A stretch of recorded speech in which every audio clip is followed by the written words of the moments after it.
Hello, today is Sunday, August 26, 1990. My name is John and I'm an alcoholic. I invite you to listen to an open speakers meeting of Alcoholics Anonymous at the 7th Annual Shenandoah Valley Roundup in Shrine Mont at Orkney Springs, Virginia. I thank you and I hope you enjoy this tape. Please ask the open meeting with French prayer. God, grant me the Trinity, accept the things I cannot change, the courage to change the things I can, and the wisdom to know others. Amen. Alcoholics Anonymous is a fellowship of men and women who share their experience, strength, and hope with each other that they may solve their common problems and help others recover from alcoholism. The only requirement for membership is a desire to stop drinking. There are no dues or fees for AA membership. We're self-supporting through our own contributions. AA is not allied with any sect, denomination, politics, organization, or institution. It does not wish to engage in any controversy, neither endorse nor opposes any causes. Our primary purpose is to stay sober and help other alcoholics to achieve sobriety. Well, I guess we get to hear into the speaker, and I never met the speaker before, so I don't introduce people very well because I normally don't know them very well. But I did find out something. I really want to appreciate and thank Al-Anon for being here this weekend because, see, I found out something. If I don't know anything about anybody, I go to his wife to find out, or her husband, and ask them. They don't know enough about him. And I asked them, the speakers, I asked her that and everything, that she have anything she want to say good or bad about her husband. She said she could not think of anything bad to say about him. She's already said it all. So then I said, do you have anything you want me to say about him? She said, no, I got a couple of those things that you can say about him. But she did say, though, that really says he's a very humble person. That every time he spoke her name, he had to bow.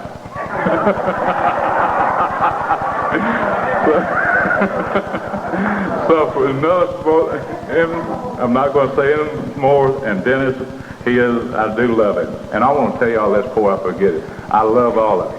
And I used to not be able to say that. I'll turn it over to Dennis. Thank you.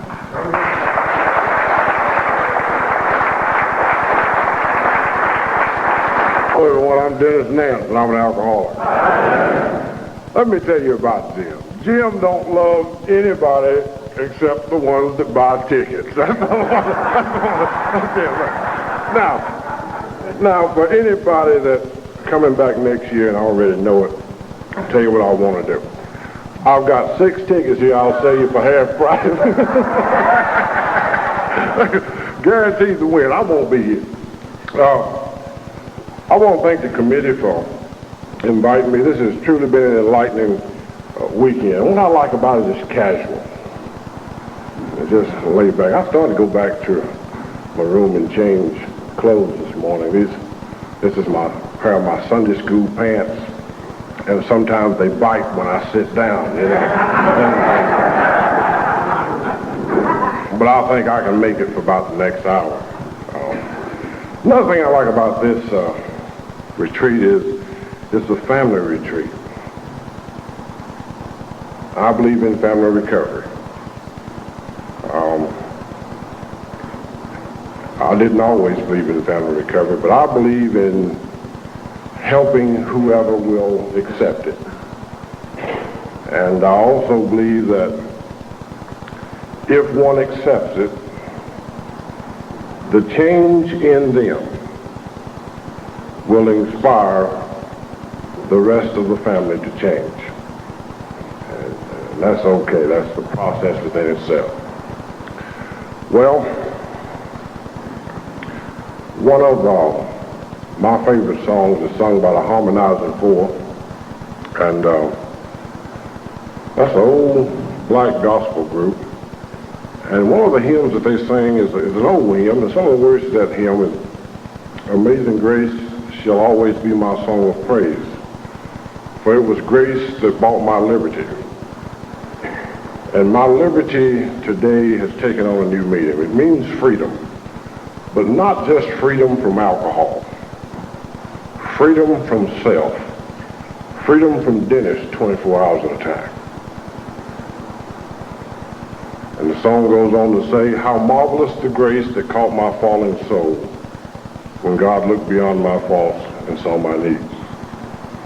And that's what this program has given me.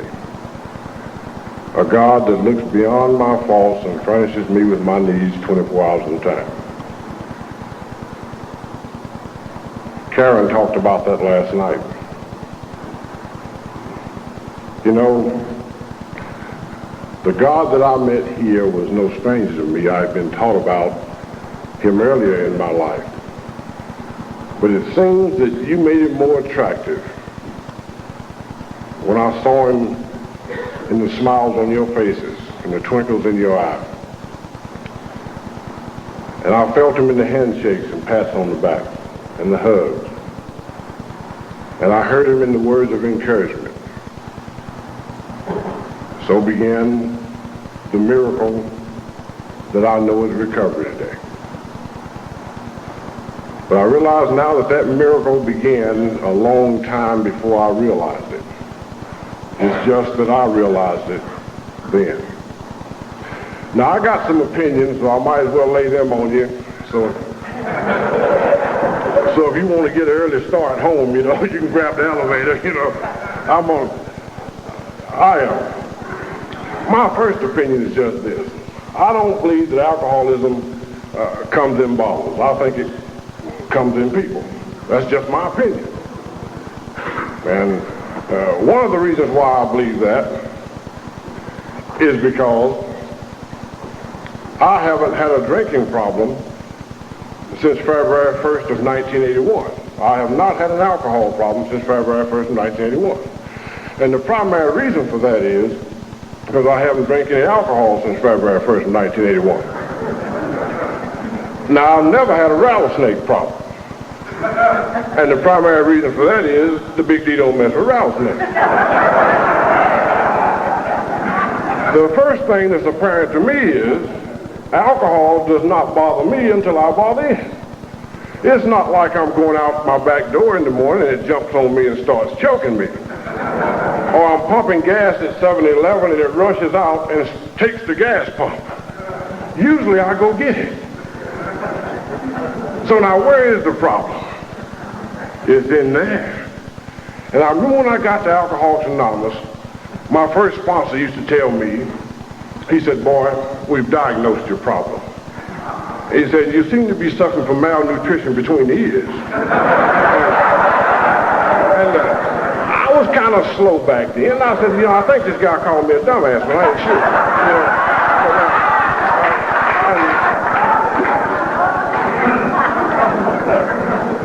but I know he's right today.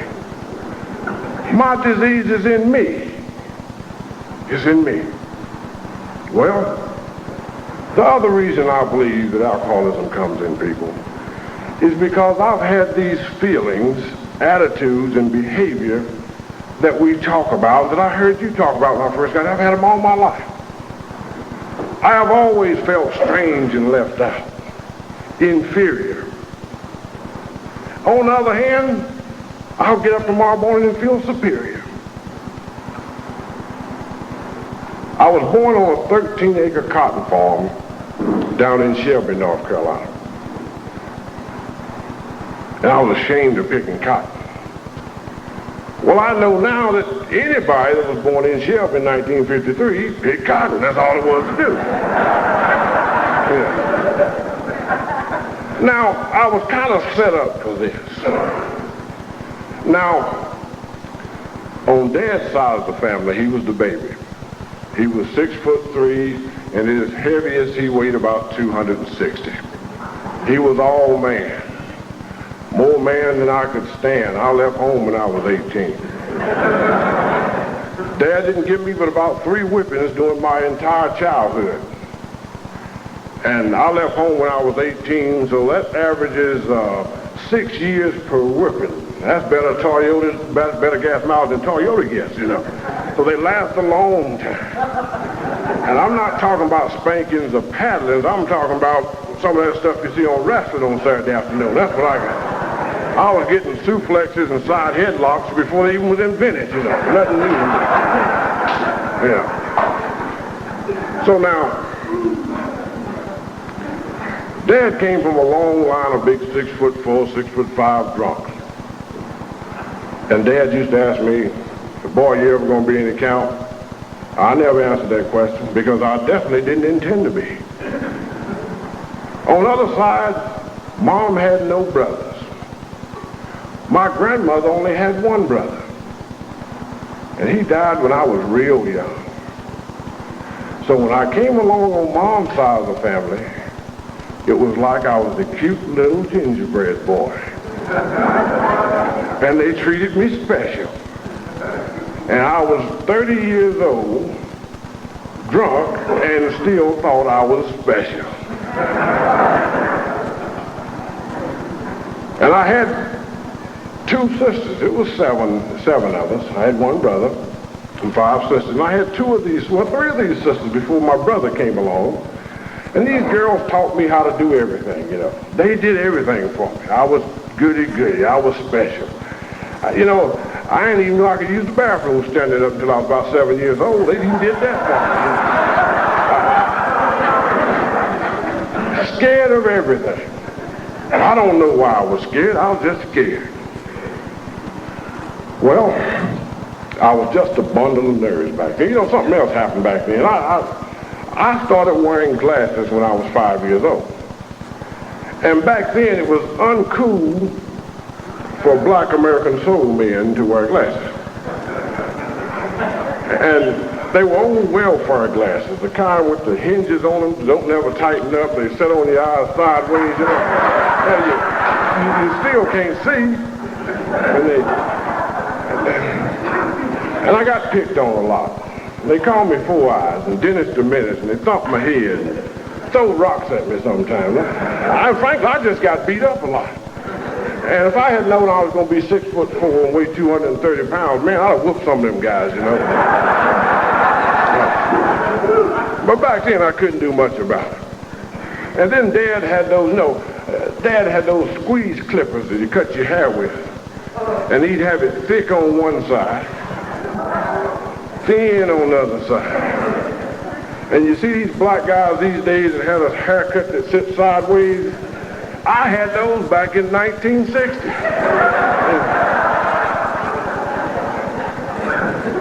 Dad was superintendent of the Sunday school, and I remember going to Sunday school. My fondest memories, when I felt the most secure, is when I was holding Dad's big finger going to Sunday school. Man, I wanted so much to be like him. Dad was so big that it just felt good to sit close to him. I wanted shoes like him. I wanted neckties. I wanted everything like him.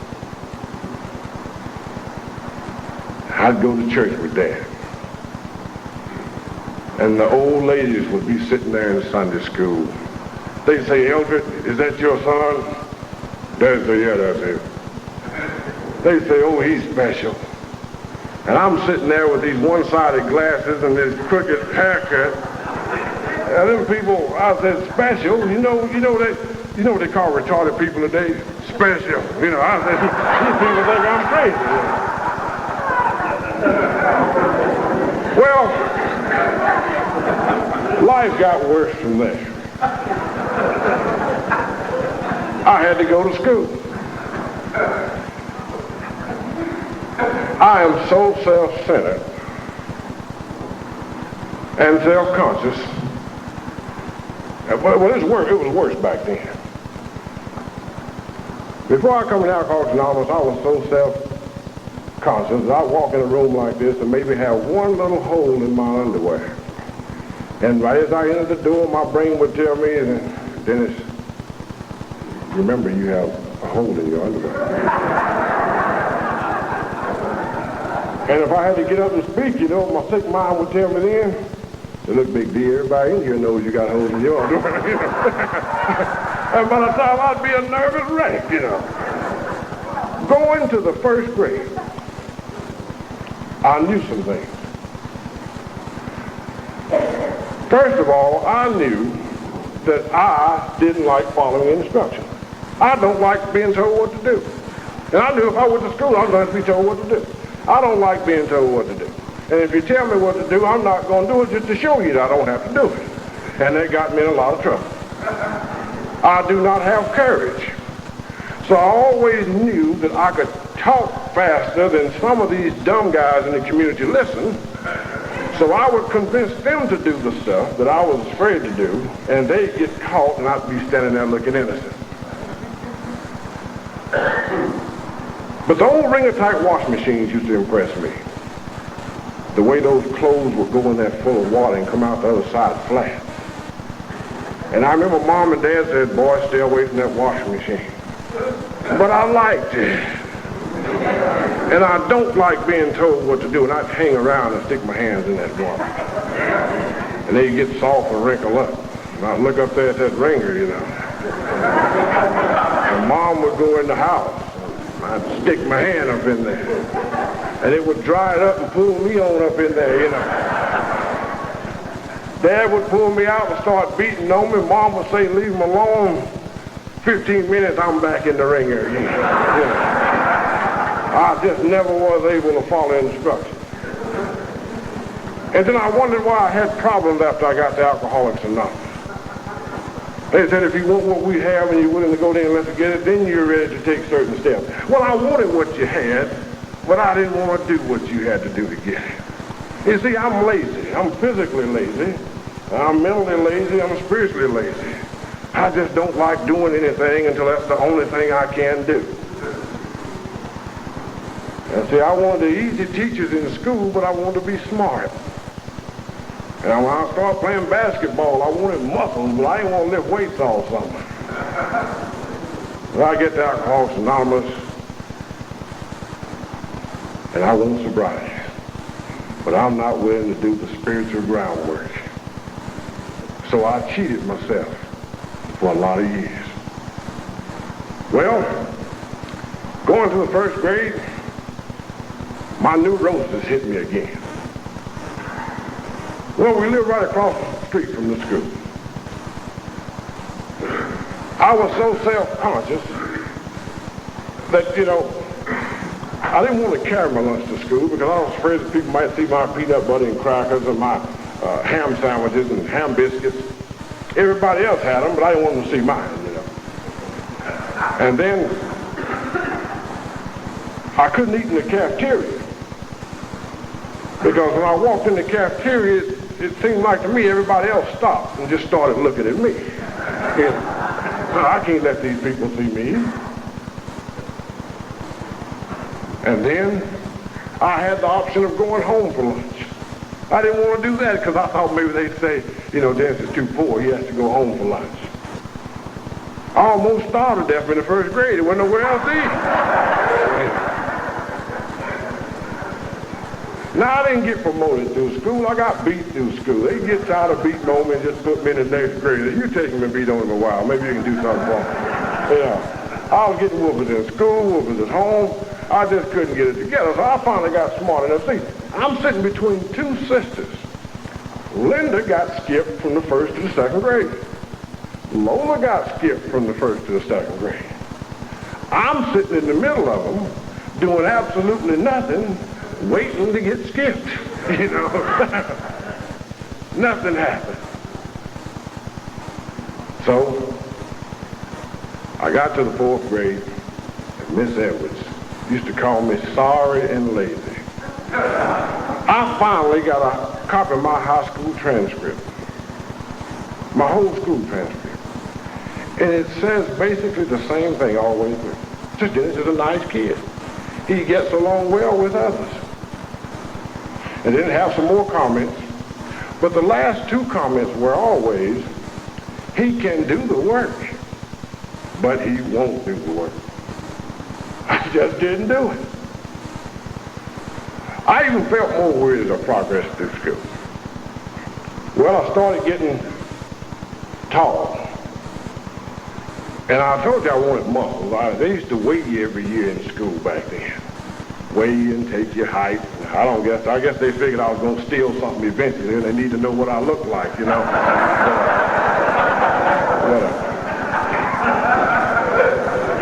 I started getting tall and skinny, and I didn't like that. I wanted muscle. I couldn't understand where I stood on the scale with one foot and weighed 90 pounds. And when I put the other foot down, I didn't weigh but 92. I thought I was supposed to weigh 180. You know, I'm smart like that. You know. So, and then I had a small waist and big hips and thighs. And I had long arms, but no chest. So I couldn't buy a suit. Mom would buy me a pair of pants and a sport coat, but I wanted a suit like everybody else. Man, I didn't like that. Didn't feel good. My son is made like that today, and he's proud of it. He thinks other people are abnormal, you know? I just didn't feel good about me. Then I was presented with the new value system. Well, see, what happened is the school started integrating. Dad had always taught me that a man is a man is a man is a man. You know, I guess we were so poor down there in Shelby that we didn't have time to worry about racial prejudice and who was this and who was that. I went right on through the Martin Luther King era and didn't know what it was all about. So now, in 8th grade, I noticed that the coaches had started looking at me. I didn't know I could play basketball. I just knew I felt weird all the time. I still had these funny haircuts. I still had this eye that looked around the room sometime when it wanted to. It just wouldn't focus on what I wanted it to. I had to wear those 4 glasses. And I wore a size 12 shoe in the 8th and 9th grades, you know. Big feet. I had rough hands from picking cotton. But you know, in the 8th grade, that was our last year in the segregated school. Some things began to happen. The first thing that happened is we had an end of the year school party.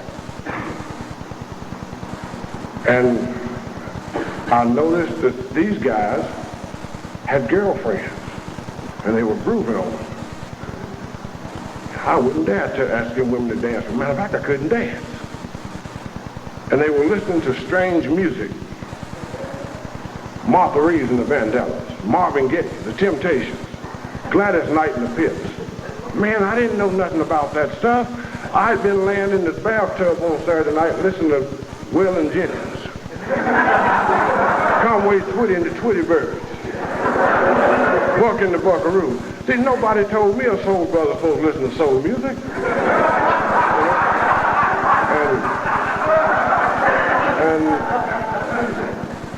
And the guys walk cool, you know. And if you notice black guys, when they get about 12 or 13 years old, somewhere in there they start dipping a little when they walk. I didn't do that, I just grew. You know. Yeah. And so here I am, I'm 13 years old, and I'm a soul brother and I don't have any soul. And I'm black and I am not cool. But now that summer I found something. In my wife's grandfather's backyard, had a corn crib. And we would land up in that resting after the basketball game. And something punched me in the back, and I knew I'd felt corn cobs before, but this was hard. And I pulled it out, and it was some of Grandpa's liquid corn. Yes, indeed. I think it was Old Crow. But that Old Crow didn't get much older.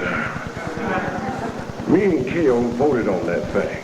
We learned about the democratic process in school, and it was 2 of us, and I made a motion. I said, Kale, I'll make a motion that we drank Grandpa's liquor. Kale said, I'll second the motion, let's vote. And we voted, majority rule, we drank Grandpa's liquor. Now, about 3 minutes after that, I was overcome with soul.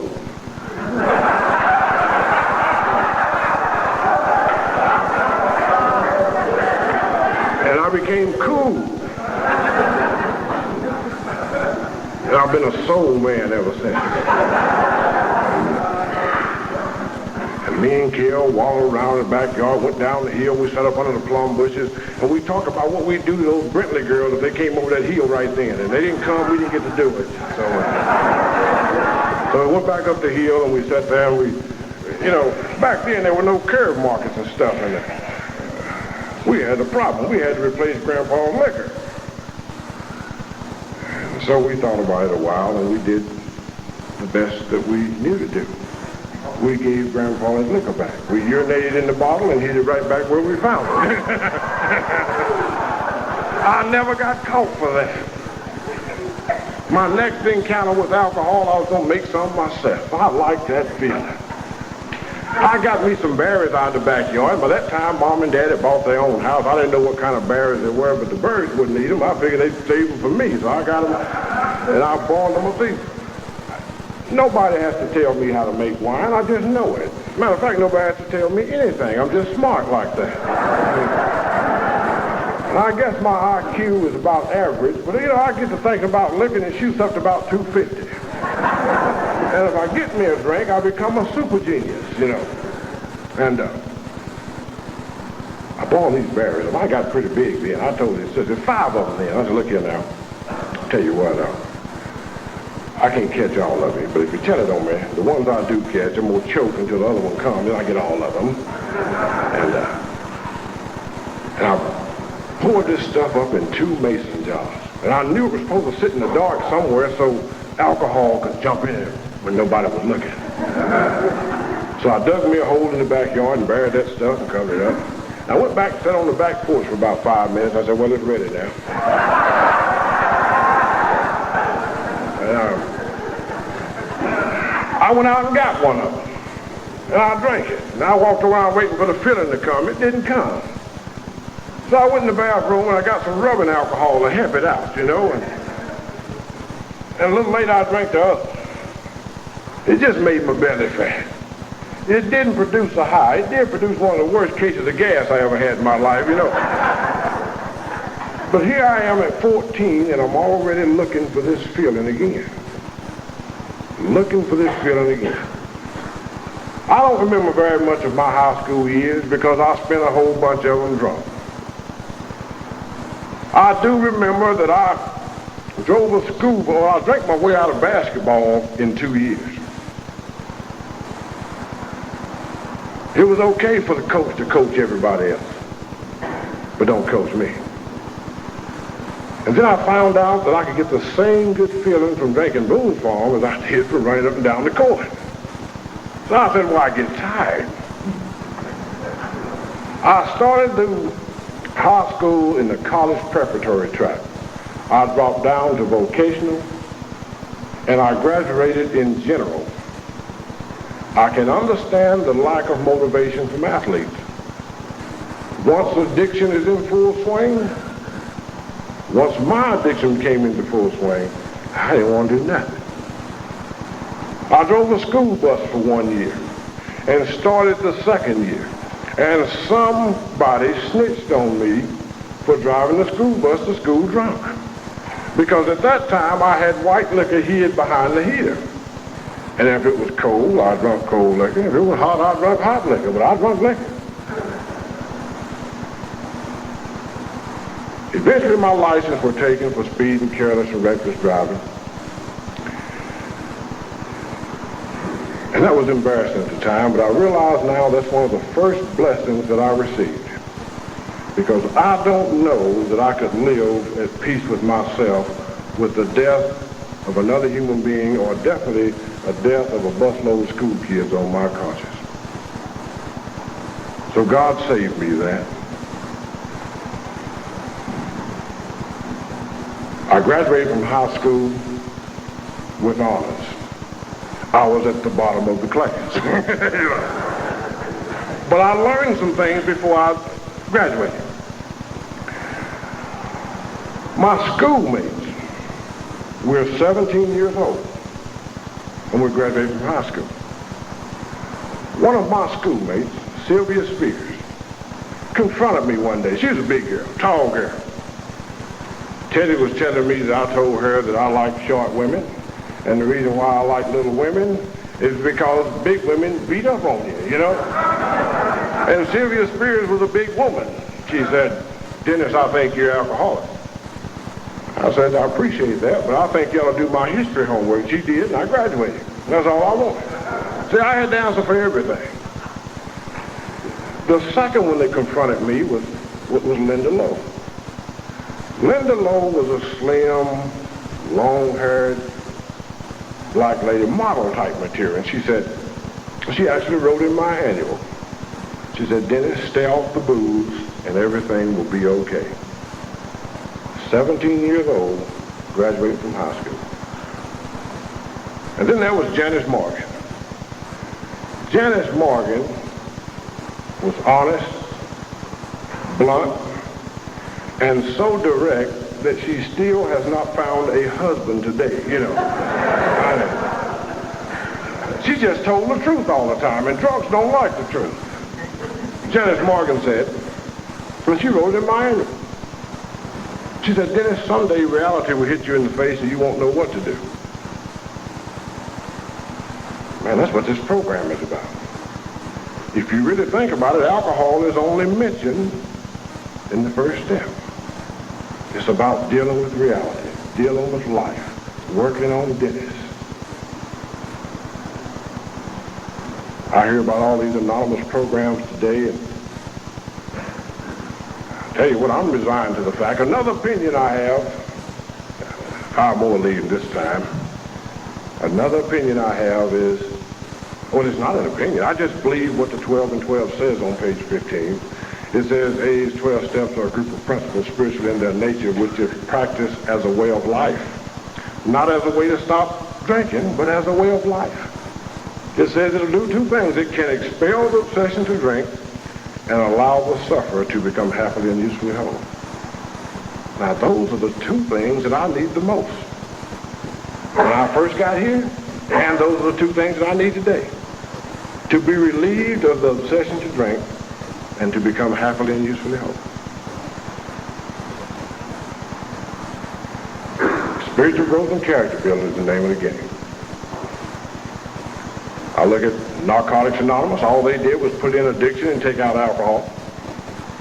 Same program, same 12 steps. Cocaine Anonymous, they just put in cocaine, take out alcohol. Same program. Overeaters Anonymous, same thing. Gamblers Anonymous, they just put in gambling, take out alcohol. It's about living, it's a way of life. The one that I really don't understand is Emotions Anonymous. They don't do nothing, they just crazy as hell, but they use the same program. Same program I use. That's another reason why I believe that my disease is in me. It's not in the body. Well, I left high school seeking life, liberty, and the pursuit of happiness. I was mad at everybody. I had two more sisters making good grades getting skipped. One of them was a left-handed basketball player. Man, Mom and Dad wanted me to do stuff like not stay up at Lieber's house all night.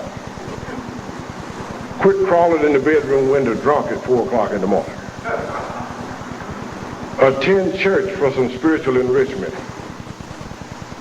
Go to college. And I hated them for it. The fact is, I hated them for loving me. I hated my parents for giving me the same things that I want to give my children today. Which started another pattern. If you love me, then I'd do something to mess it up. It seems that as I look back, the only thing I've ever been good at is being bad. So I went in the Army. And that was a whole trip in itself, you know. I remember Mama telling me, said, boy, you'll never be able to join the Army because your eyes are too bad. But I went to see my recruiter, and I said, you know something, I just come by to talk to you because I know I can't join the Army because my eyes are too bad. He leaned across that desk and said, man, you have the most beautiful set of eyes I've seen in a month. I was in the Army Monday morning, you know.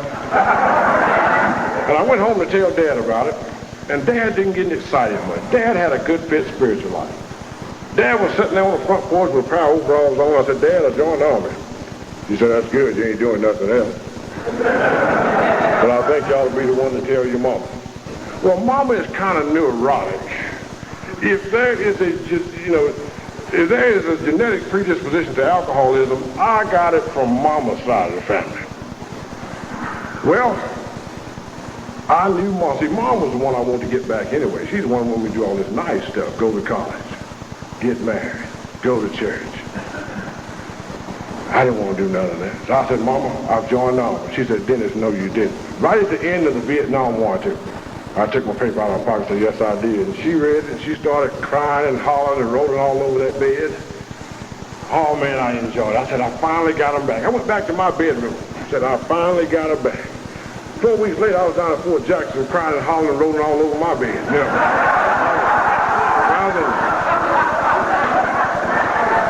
I was in bad shape.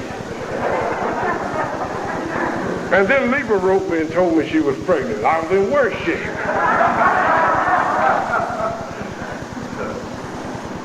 I'd call home. I'll tell you how much man I was. I'd call home and start crying and hang up. Because men don't cry. And I cried all the way from Fort Jackson to Fort Knox, and from Fort Knox to Fort Sill, Oklahoma. And you know, my contract, I could have got out of the Army if I wanted to. You know what the Army wanted me to do? They said, look, Big D, I'll tell you what we want you to do. We want you to be discharged. And we want to send you to Cameron College for 2 years.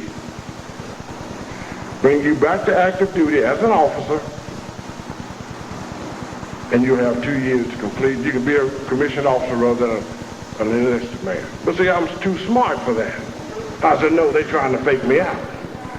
Therefore, I found myself coming home from Vietnam on my 19th birthday. I realize now that I made it through that 6 months in Vietnam on the prayers of people like you. People who knew the power of prayer, people who knew the benefit of a higher power, and people who were living according to spiritual principles. And I was even scared of that. I hated it so much when old folks said, Dennis, we're praying for you. Oh man, that scared me. I said, now they had my schoolmates after me, the principal after me, the police after me. Now they're seeking God on me. Don't pray for me, you know. I'm in enough trouble already. 10 days after my 19th birthday, I got married to Lieber. We went out to Oklahoma to raise our alcoholic family. We already had a son, and we just do things backwards like that. I'm sorry, you know, we didn't do it right. And we started doing what alcoholic families do. Drink a lot of wine, have a lot of fights. Now, I'm not talking about heavy arguments. I'm talking about real fights. The kind where, you know, Lieber was a little lighter back then, but I don't know how she'd do it, but somehow she'd end up on my chest. And I'd be standing up, and she'd be putting the bop on my head, you know. Well, finally, I'd finally get her off, and my whole shirt and a little bit of my chest hairs and everything would come off with her, you know. I tell you, it got rough out there. So we done that for a little while, and then I was levied for Germany, and everybody went to see. Army's good to drunks. I went to Germany. I stayed in 8 years. And over the course of that 8 years, I had some successes. I enjoyed the military. I eventually left active duty as a staff sergeant, a drill instructor. Enjoyed all of it. When I got back from Vietnam at 19, though, Dad said, boy, you need to buy some land. I didn't argue with Dad. I bought the land. I got back from Germany in 1977. Another Army captain who had befriended me said, Dennis, you need to buy a house. I bought a house. So here I am. I have a son, a daughter, a wife, a house, 2 new cars, well, a new car and a used car, land in 2 states and a house in 1, and I was the ripe old age of 24. Well, at the end of that 2 years of drill sergeant status, the Army and Lieber had had as much of me as they could stand. The Army wanted to send me to Korea. Lieber wanted me to go anywhere. Just go. And I told them I wasn't going to Korea. They said, well, I'll get discharged. I was up for 2 discharges at the same time, you know. So we brought Lieber back to North Carolina. She started looking for a house or whatever she started doing. And I went back out to do my last 45 days in the Army. At this point, I was a mess. I was drinking around the clock whenever I could get it. They started giving me little white pills. I didn't know what they did. But everybody that took them got happy, so I took some happy pills. Last 45 days out there, we finally sold that house in Oklahoma. I used to say we sold it, but we barely escaped foreclosure on it. We salvaged $4,400 out of that house. I sent Libra $1,300 of that money, and I woke up in a blackout in Hobart, Oklahoma, driving that new car around in wheat fields, and absolutely broke. I don't know where the rest of that $3,000 went. And that was the basis for many an argument in my household before I understood the disease that I have and before Libra understood the disease that I have. So I ride back in Shelby. Broke. I came back out after 8 years in office, making $1,236 a month in 1977. Owning land in 2 states, a house in one. I realistic for 6 years, so that's $8,000 across the board, $3,000 on the spot and $1,000 every July 5th. I came back to North Carolina on money I got from pawning a $900 stereo system for $50 and writing bad checks. So when I got to Shelby, my family really didn't, I don't think they didn't care whether Libra took me back or not. They just wanted her to take me away. When Libra says, I'm moving to Greensboro, I found me a house. I said, okay, I'll follow her. I found the same one she found. My first night in Greensboro, I slept on a floor, concrete floor with a thin sheet of carpet over it. No water, no lights, no nothing.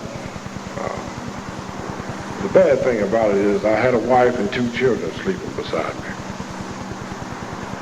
Libra got a job, went to work. I applied for 1 job a day. If they didn't hire me, I started drinking. Eventually, I was hired in a local prison unit. And I started getting promoted fast again. I came in on first shift drunk, and they promoted me to second shift. I came in on second shift drunk, and they promoted me to third shift. So I was due for promotion to 4th shift, and I started seeing snakes and rats and stuff crawling through the door. Now, nobody else saw them but me, but I thought it my duty to kill these things. I didn't know it was a mild case of DTs, you know. So here I am rattling trash cans, killing what I think is rats, and these inmates at McLeansville Prison Unit, and McLeansville Prison Unit is a mental health satellite. These guys are crazy. They don't even know what they're in prison for. Those crazy people were writing grievances and signing petitions to have me fired. And when you're so sick that crazy people don't want to be around you, baby, you're in trouble. So, I had heard about this thing called Alcoholics Anonymous. I heard about it in 1976. You see, on one of my excursions, I drove a brand new car into a lake in Germany, and the Army thought that I should go to treatment in Nuremberg General Hospital. They had a 28-day program set up there. And I didn't do it. I wasn't alcoholic enough. Also in 1976, Libra's uncle, or somebody had written us in Germany and told me that Libra's uncle had gotten sober in a thing called Alcoholics Anonymous.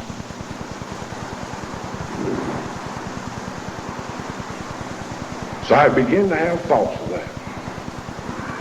Well, my first Thanksgiving dinner home, they started talking about my drinking, wanted me to go to church. Man, I'm not going to church until God bless me with some of those pastel-colored suits that Reverend Ike has. Man, I gave him a good cussing out, too. And I woke up in what I know now to be a blackout, headed north on 85. I left Libra and everybody down there.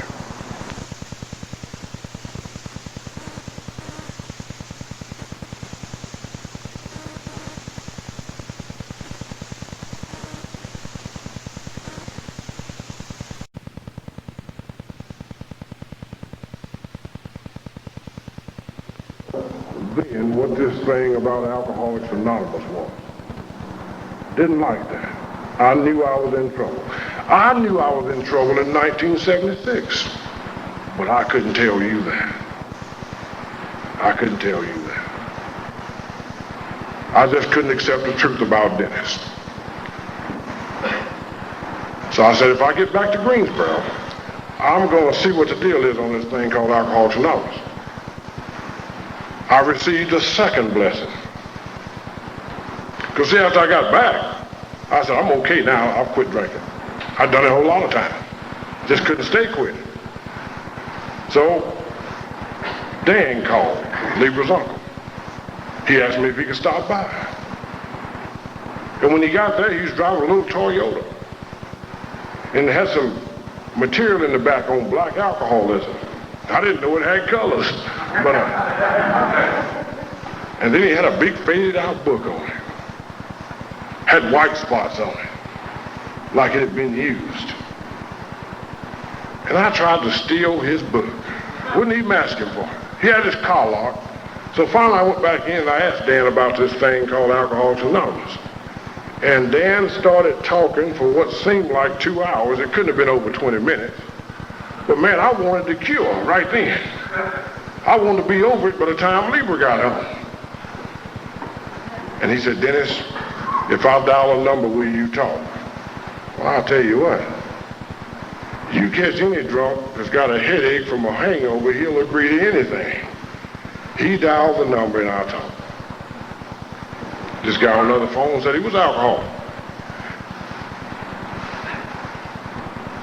I agreed to meet him at a place that I didn't want to meet him. He said Cares at Greensboro. So I went down there, and there he was. His name was James. He had a nice fresh haircut, clean shaven, necktie on, wingtip shoes. And I peeked under there to see if his socks matched, because see, that's my idea of an alcoholic. A guy that sits in a corporate building with gray suit on, pinstriped of course, argyle socks that don't match, and wingtip shoes. And he sat there and he shared with me about his life, his alcoholism, his recovery. And I sit there thinking, I'm not saying one thing to this guy, because he's telling me all that stuff, wants me to start talking, then they have me arrested and carted off. See, I had learned not to trust. I've learned that for me, getting sober doesn't mean learning a lot. A lot of it is unlearning the garbage that I've picked up. Somewhere along the line, I had learned not to trust. Well, see, it started when I was 10 years old. They told me it was a Santa Claus. And Mom said, Dennis, go out in the car and get something out of the car. She had a big 56 Oldsmobile. I went out there, and there's basketball goals, football, dolls. I went back in the house. I said, Mom, I still believe in Santa Claus, but that guy left every bit of his stuff in the back of that car, you know. And then they laid the old Easter Bunny trick on me. And then the Tooth Fairy. And by the time I get here, I don't believe in anything anymore. When I'm presented that the only things I can believe in, a loving God, the God of my understanding, you know what I said? I said it don't work. Before I left that office that day, James asked me the ultimate question. He said, Dennis, will your family come into treatment? And I knew they would. I didn't want them to, but I knew they would. You see, because Libra has always been an open person, smile, make friends easily. Dennis is too, and Michelle was born in Germany, and her mouth has been running ever since. And I said, if I get down here, they're going to tell my business. But I've learned since then that drunks don't have business. If they got any business, give them a drink. They'll tell you their own business. You get them about a pint, they'll tell you your business. So we started, Libra and the kids started family counseling. Libra went into Al-Anon. I started sneaking around AA meetings. By the time you said men of 8 men in the Lord's Prayer, I was gone. I mean, I appreciated the donuts and coffee and all that stuff. And grocery was kind of light home back then, you know. And See, I filed bankruptcy after I was 90 days sober. My wages were garnished for my first 21 months sober. So I appreciated the hot groceries, whatever you had. But I couldn't take the first step. See, I was not powerless over alcohol. See, what happened is everybody was treating me right, and my wife was driving me to drink, and the people on the job wouldn't treat me right, and I was making these promotions, and my life was not unmanageable. I just needed some money. And so if you come up with the price of a bottle, I'll take you outside and show you how to drink wine. No big deal. So I went on and skipped to step 2. And man, that was an insult. I said, who the hell's insane? Definitely not me. I'm not insane. So I couldn't take that step either. See, by that time, I'm trying to stay. You ever try to stay sober and get drunk at the same time? Man, see, I'd go to AA meetings and come home drunk. And I'd come home and I'd try to get that little key in the door, and the doorknob moves on you about 3 o'clock in the morning. I'd throw the keys down and go sleep in the backyard, no problem. Saturday morning's a madhouse. Michelle was running around. Mama, Daddy's sleeping in the backyard again. She said, well, let him stay out there. Well, I don't do what I'm told. So I go to the back door. And I go in, and Libra's standing there with an old blue nightgown on. The one with the lace that hangs down to the ankle on one side, and her hair wrapped up. She says, Dennis, why are you sleeping in the backyard again? Don't you know that's embarrassing? I said, woman, everybody sleeps in the backyard sometime. But I'm not insane. Not one time did I ever look up and see my neighbor in his backyard and say, hey, John, how'd you sleep last night? But I'm not insane. I'm not insane. I wasn't about to start step 3. Because I figured if it was God, he was after me. I figured he was sitting up there somewhere with the big fly swatter going to catch me coming out of one of those bootleggers' houses, and then pop, that'd be it, So I went on to step 4. I knew I was supposed to write this novel everybody was writing, I'd hear everybody talk about theirs. I started writing mine. And I don't know what happened to that novel. See, I got drunk and lost it. What happened is, see, they told me about sponsorship. But I looked around and there wasn't anybody good enough to sponsor me. Nobody was smart enough. So you know what happened? I had to sponsor myself. Now, if you're having problems with your program, sponsor yourself. Folk calling you at night saying, hey, let's go over to Lynchburg to a meeting. Sponsor yourself, man. They don't bother you. You want to go out and run women and feel guilty? Sponsor yourself, man. No argument. Nobody chews you out. I was sitting at the East Side meeting, Alcoholics Anonymous. I was sponsoring myself that night. And I told you I'm a super genius. I was sitting there thinking, and my mind told me, I said, look, Big D, marijuana doesn't start with an A. I said, yeah, you're right. Yeah. I spelled it. I said, M, that's as far as I got. That's all I needed to do. But I said, Dennis, you can't go out and smoke marijuana like that. You need to check with your sponsor first. I said, okay, no problem. I said, sponsor, do you think we can go out and smoke a little marijuana? Sponsor said, yeah, go ahead, no problem. See, you don't have any problem when you're sponsoring yourself like that. 2 weeks later, I'm down in Shelby, 140 miles from home, drunk and naked, I like freedom. I got to the point where I just get drunk, go to the bathroom, forget what I had to do, just take off all my clothes, and whatever comes, I'm ready for it, No drugs,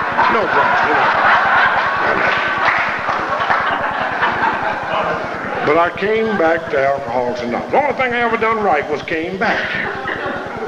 And these old guys like Rudy, Jack, still sitting on the back row. They opened the meeting, discussion meeting, and I started talking. And it scared me. Somehow I lost my ability to lie. And these guys, I'm going to tell you, these guys that sit on the back row, smoke the pipes, and act like they can't hear until you say something dumb, then they can hear. If if you don't want to stay sober, stay away from them. They just make you miserable.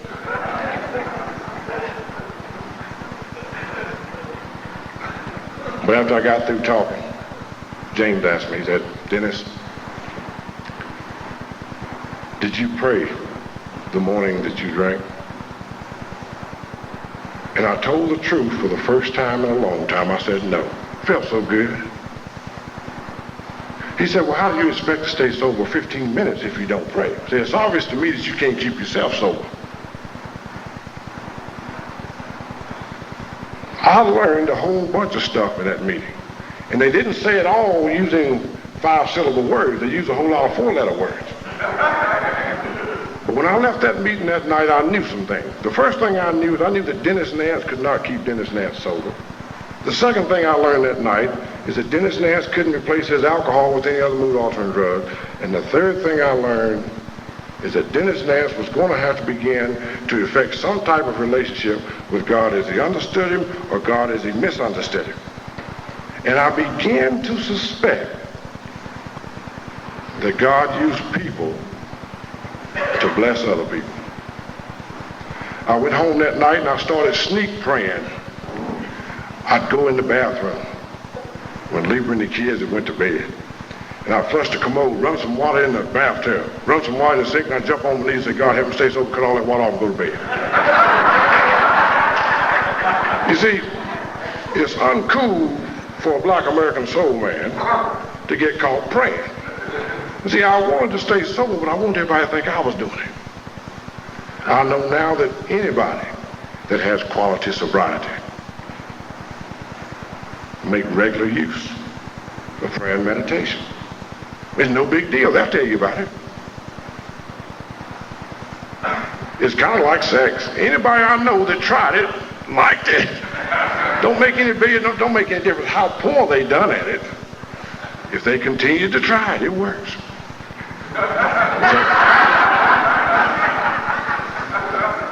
I believe that God gives me what I need when I need it. See, I had a job getting up at 4 o'clock in the morning before leaving the kids got up, and I had time to do my reading. See, things begin to happen. I do my reading. I do my prayers, meditation as best I could. And a strange thing started happening. I started staying sober 24 hours at a time. I didn't drink. Other little things began to happen. We began to argue less. Me and Lieber argued less. The kids began to talk to me again. A member of Alcoholics Anonymous gave me a 24-hour book to assist me in my prayer and meditation. And they kind of shuffled me from one guy to another. Ivy was my first sponsor. He said, Dennis, I've taken you to step 3, and that's as far as I can get you. He said, you go to Lou. And Lou worked with me steps 4, 5, 6, 7, 8, and 9. And Lou was so patient. He couldn't hear good. And Lou would tell me what to do, or ask me what I was doing, and I'd lie to him, and he'd just nod his head. You know, if I had known that he couldn't hear, I wouldn't have wasted all those good lies like that. And after taking my 9th step, they turned me over to A.D. A.D. could care less about Dennis Nance. A.D. said, boy, you ain't worked no steps. He said, I want you in my living room every Wednesday night at 7:30 until I tell you different. And A.D. began to teach me the program that has been the miracle in my life. We went through those steps again. He asked me about prayer and meditation. And as I stumbled through it, he said, wait a minute. It's apparent to me you don't understand. And he laid back in that recliner and he read from his book. He said, I'm going to show you how I do it. And he prayed out loud. You know, I've been told to pray for 27 years, but I had never been shown. He gave me the exact words to say. And then he told me, he used to point that finger at me. He said, boy, one of the reasons why you can't get anything out of an AA meeting is because you don't bring anything to put it in. He said, we need an open mind, you know. Man, I tell you, and I thought it was so insulting back then, but that's what I needed. And he wrote the definition of love on a 3x5 card. On one side it said a genuine concern for another human being, and on the other side it said to allow someone else the same hopes, dreams, successes, and failures that you yourself would want. And one of my first homework assignments was to go home and start hugging my wife and kids and telling them I loved them. And man, that was hard to do. It took me 3 years to be able to do that and mean it and feel comfortable about it. I don't ever want to get to the point again where I have lost the ability to feel genuine concern for my fellow human beings. That's how bad I got. Family recovery. Well, the kids started growing up. We never mentioned Alateen to them. They just went into Alateen. Believers started going on retreats. You just go. She went back to college. She finished her degree. The kids' behavior patterns changed. I didn't have to go to school and talk with the teachers as much. I'll tell you what I believe. I believe that the same way God takes the 12 steps of Alcoholics Anonymous and rebuilds the alcoholic mind and body from the inside out, I think he takes the program of Alateen, Al-Anon, and Alcoholics Anonymous and rebuilds family units from the inside out. And he rebuilds communities and churches and colleges from the inside out. That's just what I believe. Life has changed since then, a whole lot. But eventually these old guys turned me loose. And one day I was sitting in a meeting, and they looked at me and said, boy, you don't have any humility. I says, I don't think it takes any humility to put up your chair. You sat in it. It doesn't take any humility to empty your ashtray. You smoke. So it's about time you chair a meeting. See what it feels like to mop up somebody else's coffee stains. Empty their ashtray. Man, they put me to work bad. I begin to feel good about it. Another thing that happened is that bankruptcy that the judge told me it would take 36 months to pay off. He told me it would be 7 years before I established credit again. All I did was the best I could. And sometimes I didn't do that. I just followed instructions a day at a time. And one miracle after another began to happen. Somehow that bankruptcy was paid off in 21 months. I reestablished credit in 21 months. God blessed us with a new home in just short of 7 years. Somewhere in that process, God began to trust me enough to help my fellow alcoholics.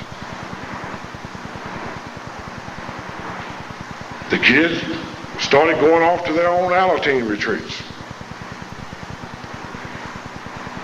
And these things that you told me I would acquire began to come to me. I realize now that God almost never blesses me the way I expected. See, before I came to you, my letters had become my prayers had become like letters to Santa Claus. They were full of stuff that I wanted, but had nothing in it about what I was willing to do to get it. Not once had I uttered, thy will be done. And please make me able to accept it. Not one time had I uttered that. But I look back now, and I see that he gave me everything I needed. Well, you know, those kids are too cool now to go to Alateen. They don't go. But you know, I remember praying for patience. I got patience. You know why God gave me patience? He gave me bad credit. Said, wait, Jack, 21 months. And then I wanted tolerance. You know what he gave me? Teenagers, all right. pick up the phone in my bedroom, they're on the phone in the basement. Tolerance and patience. So I go down to the basement and I just sit there and look at them. So they get off of it. I pick it up. Dennis is on in the middle level. You get what you need. I learned the biggest lessons in life now.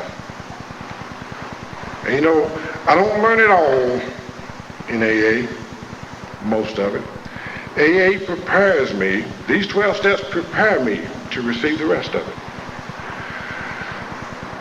One of the greatest lessons I learned was from kids on the playground. Looking at kids on the playground, they're beautiful little creatures. You don't have to teach them to share or to love or to forgive. They just do it. You go to the nearest sandbox and you'll always find several kids. They're just meandering from place to place. All of them bring a toy. 30 minutes later, they've exchanged toys. There's always some big fat bully with the baseball bat, the big yellow one. And about 15 minutes in the play period, he whops somebody with it. And they cry and they yell and they scream. And 5 minutes later, they're friends again. Adults do that, and 15 years later, they're still seeking revenge. 18-month-old toddlers, give them a sucker. They'll play with it all day.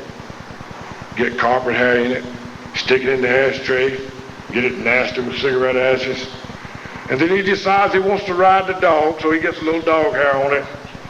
And you walk up and you know what he does. Hey, you want some of this sucker? You don't have to teach them to share, they just do it. They just do it. And you don't have to teach them to love. They just do it. They'll walk up to strangers and just say, pick me up and love me.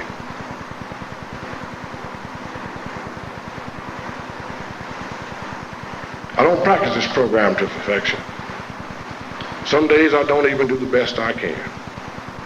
But I do know on those days I feel best when I'm with you. My business today is to do the best dentist that I can be. Help any of my fellow human beings I can.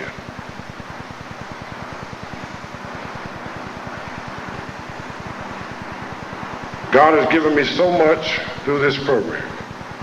And I realize now that I walked around a long time looking for lightning bolts and burning bushes, resounding voices, and God blessed me the only way I would have accepted it. He sent me another alcoholic bearing the message of hope. What better way? What better way? I think back to the time that I started wearing glasses, and Oral Roberts used to come on television. And every Sunday morning, Mom would go crazy. Dennis, come in here, Oral Roberts is going to heal you. Well, I didn't think Oral Roberts could lay a healing on nobody. If he did, he's going to get a little closer than that television. Because I'd seen that television quit working on Dad, and Dad would go in the back of it, and it would electrocute him and knock him in the floor. And I said, I don't weigh but 70 pounds. If I start touching this thing, it might knock me out. And they say, well, he's dead, but he can see now. His eyes fixed, you know. The fact is, I stood before that television with the answer to my mother's prayers on my eyes. Alcoholics Anonymous is God's way of addressing my addiction problem, my alcoholism, my living problems. My glasses, God's way of addressing my sight problem. See, I'm a chronic complainer. I have a history of sitting right in the middle of the solution, complaining about the problem. I've done that in Alcoholics Anonymous for years. Why do I have to go to the meetings? Why do I have to have this? Why can't Libra act right? Why can't you act right? I sat right in the middle of the problem, right in the middle of the solution, and complained about the problem. I know now that it's not that my prayers are not being answered. In most cases, the problem lies in my inability to recognize the answer. I lack the wisdom to recognize the answer sometimes. I now understand better what life is all about. I told you I learned a lot in Sunday school, and I had a pretty good memory once, but my problem has never been remembering. My problem is putting into action that which I remember. Sure, I can quote a lot about the big book, pages and numbers, but my problem is not quoting the big book or remembering the big book. My problem is I just can't do what it says sometimes. Well, I remember the old song that my dad and the old sisters used to sing in Sunday school. And that song was Amazing Grace, how sweet the sound that saves a wretch like me. I once was lost, but now I'm found, was blind, but now I see. That's the autobiography, my autobiography, my recovery. Then they sung, it was grace that taught my heart to fear, and grace my fears relieved. How precious did that grace appear the hour I first believed. I know now that it didn't get better 2 days or 2 weeks or 2 months or 2 years. It's starting getting better when I begin to have just a faint idea that I could get what you have if I did what you do. The fact is, if I don't do what the book says do, then I should not expect to get what the book says that we get. If I don't follow instructions, then I can't achieve sobriety. Early in recovery, another thing these old guys did for me is they made me buy a dictionary. He gave me another one of those insults. He said, boy, why do you assume that you know everything? And his second question was, why do you assume that you know anything? And he made me look up sober in the dictionary. And I looked it up. And it had about 5 definitions. The first definition was not drunk. Okay, I'm not drunk now, but I know people in mental institutions that are not drunk. I know people in prison that are not drunk. And then the second definition was without intoxication. So you know what? That tells me that I can not be intoxicated on liquor, but be intoxicated on drugs, or intoxicated on women, or sex, or money, or gambling. And then the third definition, it said, not distorted as the sober truth. Well, I had lied so much, I didn't know what the truth was. And then the fourth definition said, quiet and plain set of colors. That's the light pastel colors they paint jails and hospitals and mental institutions for people like me so I won't bug out. But that fifth definition is the one I want. It said simply characterized by reason, sanity, and self-control. That's another way of saying being relieved of the obsession to drink and becoming happily and usefully whole. I am one that believes that I get drunk mentally before I get drunk physically. My personal definition for drunk today is also a state of mind. As sober is a state of mind characterized by reason, sanity, and self-control, drunk is a state of mind also, and it's characterized by intolerance, resentment, guilt, shame, self-pity, depression, and the last stage is physical intoxication, which means that I get mentally drunk. And some days I know that I'm mentally drunk. It's those days when everything is wrong with everybody except me, and everything is everybody else's fault, and I say I got up on the wrong side of the bed. Sometimes if I get up at all, it's on the wrong side of the bed. I know that.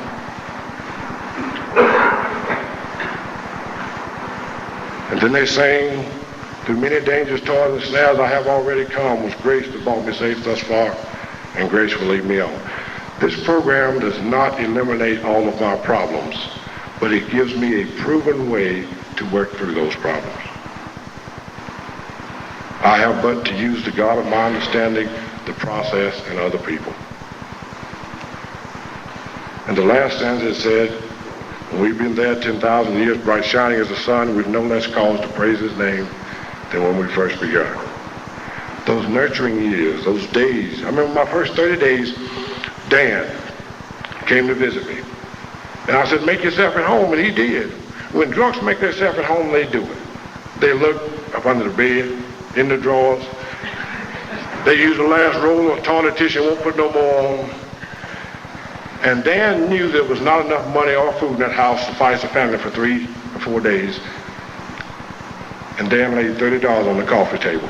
You see, I wasn't used to letting anybody love me. And I grabbed Dan and I ran outside to look, Dan, I'll pay you this money back. And Dan said, you can't pay me back because you broke. He said, I know it. He says, all I ask is that when you're able and you find it necessary, that you would do likewise for any other suffering alcoholic. And my very best days is when I've done the best I can to do just that. Thank you all and God bless you.